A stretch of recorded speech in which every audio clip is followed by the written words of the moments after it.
खुलुमबाय आं सिबिरानि ब्रह्म नोंथांमोनखौ आंनि एसबि बड' निउज चेनेलाव गासैखौबो बरायबावनाय थाबाय नोंथांमोननि थाखाय आं गोदान मोनसे भिडिअ लानानै फैबावबाय अन्नानै भिडिअखौ जोबजासिम नायलांदो बे बोसोरनि गिबि बारहुंखा आरो अन्थाइ गोग्लैनाया मैया जागायजेनबाय आसामनि दाब दाब जायगायाव मैयानि दिनाव बारहुंखा बारनायजों लोगोसे अखा आरो गोबां अन्थाइ गोग्लैदों भारतनि बोथोर बिगियाना फोसावखानाय बायदियैनो मैयानि सानाव बाक्सा धेमाजि आरो नगावनि दाब दाब जायगाफोराव गोबां अखा हानायजों लोगोसे बारहुंखा बारदों आरो अन्थाइ गोग्लैदों धलगावनि खारुपेटियायावबो गोबां अखा हानायजों लोगोसे बारहुंखा आरो अन्थाइ गोग्लैदों बाक्सानि गरेस्वरावबो अखा आरो अन्थाइ गोग्लैदों धेमाजिनि डिम'आवबो अन्थाइ अखाजों लोगोसे बारहुंखा फैदों जायनि थाखाय थिंफोरा बिरखारदों न' बांफोरा बिरखारदों आरो आबाद फोथारावबो आबादा गोबां खहा जादों नगावआवबो अन्थाइ अखा आरो बारहुंखा जायनि थाखाय सुबुंफोरा गोबां हाराहास्ति जानो गोनां जादों बेलासिनि समाव हरखाबै फैनाय बारहुंखा आरो अन्थाइआ फारसेनिफ्राय सिलिंखार खालामलांनायखौ लानानै खाफालाव आखाइ होदों सैनांनाय सुबुंफोरा जेनाखि बिथांमोना गोबां खस्थ'नि गेजेरजों न' बां लुनानै लादोंमोन आरो आबाद खालामदोंमोन नाथाय हरखाबै फैनाय बारहुंखा आरो अन्थाइआ बिथांमोननि न' बांजों लोगोसे आबादखौ खहा खालामलांजोबदों बेनिखायनो सोरखारा जाहाथे अनसुंथाइ होयो बेनि थाखायबो सोरखारनिसिम मदद मोननो हास्थायनायखौ फोरमायथिहरदों सैनांनाय सुबुंफोरा मोनसे भिडिअ'आ समाज बिजोङाव गोसारदों जेराव जौ आइजोफोरा जुलिनि गाननाय जोमनाय गाननानै हौवा गोदानखौ नेदों नाथाय गोबां नेसेयावबो हौवा गोदाना जुलिनि थाखाय नुजाथिफैयाखै जायनि जाहोनाव हिन्जाव गोदानफोरा गावसोरनो गोदोनायाव बिबारनि माला सोनानै जुलिनि नेमखान्थिखौ फोजोबनो गोनां जादों बे जाथाया समाज बिजोङाव गोबां गोसारनायनि उनावनो भिडिअ'नि सायाव नायबिजिरनो होनाय जादोंमोन आरो नायबिजिरनायाव बेखौनो मोनदों दि बे जाथाया उत्तर प्रदेशनि गिबि मन्थ्रि योगी आदित्यनाथआ मोनसे बिथांखि लाबोदों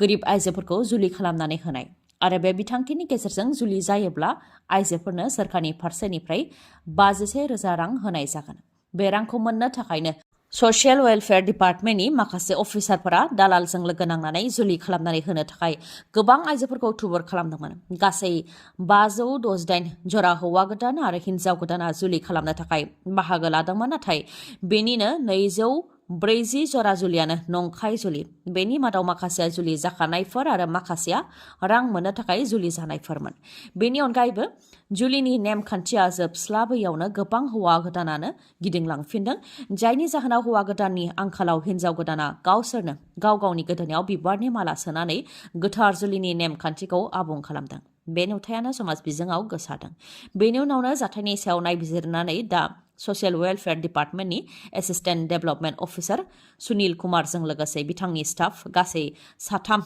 आरो 15 दालालफोरखौ एरेस्ट खालामबाय आरो बिथांमोननि हेंथा एफआइआरबो होनाय जाबाय मानोना बिथांमोनानो सोरखारनिफ्राय रां लानो थाखाय बायदि रावै बुरखायनानै गोबांखौनो नंखायै जुलि खालामनो थाखाय लानानै फैदोंमोन गलाघाटनि तेलिसाल हिरिम्बा फोथाराव दुलाराय बर' फरायसा आफादनि 56थि थान्दै जखन्थाया सानथामनि मेहेरगोनां हाबाफारिजों खुंजागासिनो दं बे मैयानिफ्रायनो जागायजेनबाय आरो गाबोन जोबथा सान 4,000निबो गोबां आलासिफोरखौ हांख्रायहरनाय जादों गोबां फरायसाफ्राबो बाहागो लागोन बादायलायनायबो थागोन हारिमु बिथिङाव दामनाय देनाय खननाय बायदिनि बादायलायनाय थागोन बेनि अनगायैबो गेलेनाय आरो थुनलाइयारि बादायलायनायबो थागोन बेफोरनि अनगायैबो गुबुन गुबुन हारि माहारिफोरनि गेजेराव हारिमुखौ सोलाय सोल' खालामनाय बा कालचारेल एक्सचेन्ज खालामनानैबो खौसेथिखौ दिन्थिफुंनाय जागोन सेमिनारबो खुंनाय जागोन जेराव दिल्ली इउनिट शिलं इउनिट आबसुजों लोगोसे Bodoland university Guwahati university cotton university आरो गुबुन गुबुन मुलुगसोलोंसालिनि फरायसाफोरखौ हांख्रायहरनाय जादों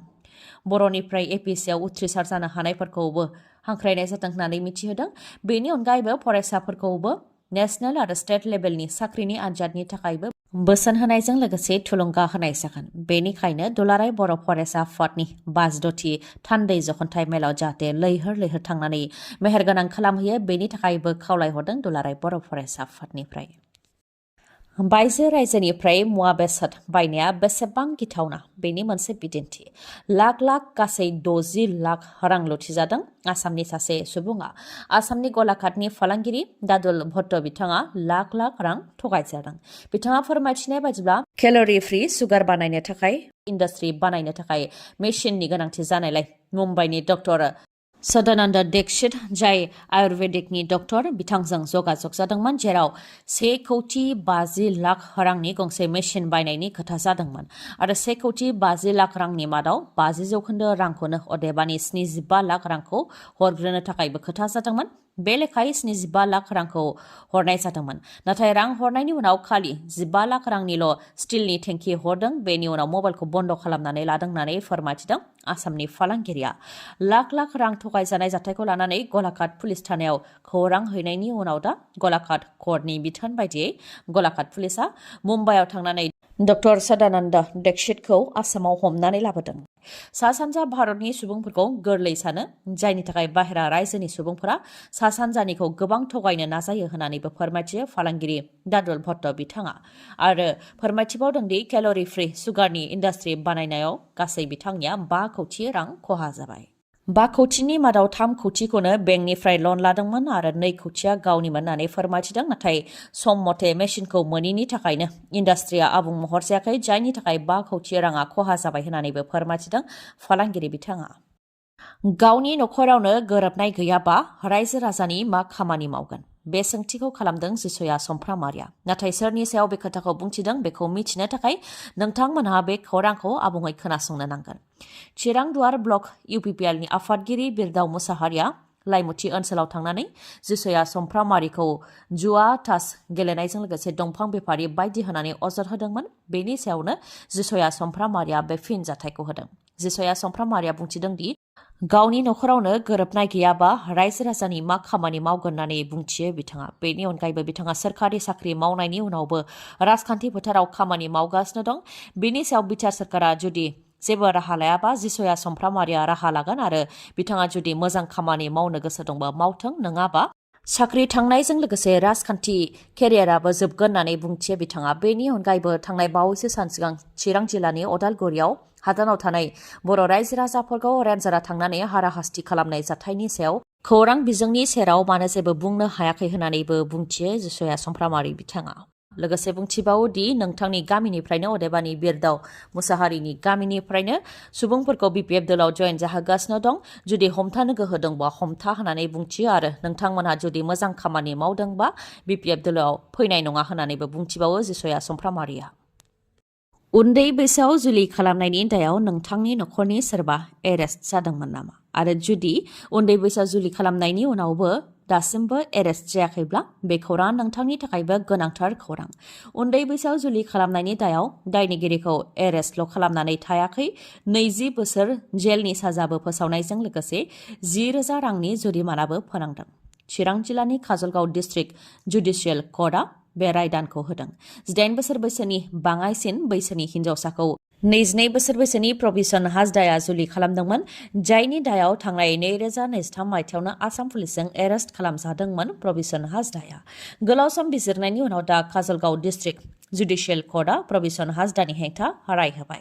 पक्स' एक्टनि सिङाव 20 बोसोर जेलनि साजा फोसावनायजों लोगोसे 10,000 रांनि जुरिमानाबो फोनांदों। बेनिखायनो उन्दै बैसोआव जुलि जानायखौ लानानै नोंथांजों लोगोसे नोंथांनि समाजावबो सांग्रांथि जानाया गाहाम, नङाब्ला गेदेर भुगिनांनो गोनां जानो हागौ।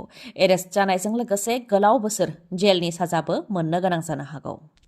लकसभा बिसायख'थिखौ लानानै बिपिएफ दोलोनि थागथियारि। क'क्राझार सदर सहरनि तितागुरि जानागाव गेलेग्रा फोथाराव दिनै 50,000 बिपिएफ दोलोनि मावथि सोद्रोमाफोरजों लोगोसे रायजो राजाफ्रा बाहागो लागोन, जेराव गाहाय आलासि महरै बाहागो लागोन बिपिएफ दोलोनि आफादगिरि मुस्रि हाग्रामा महिलारि बिथाङा।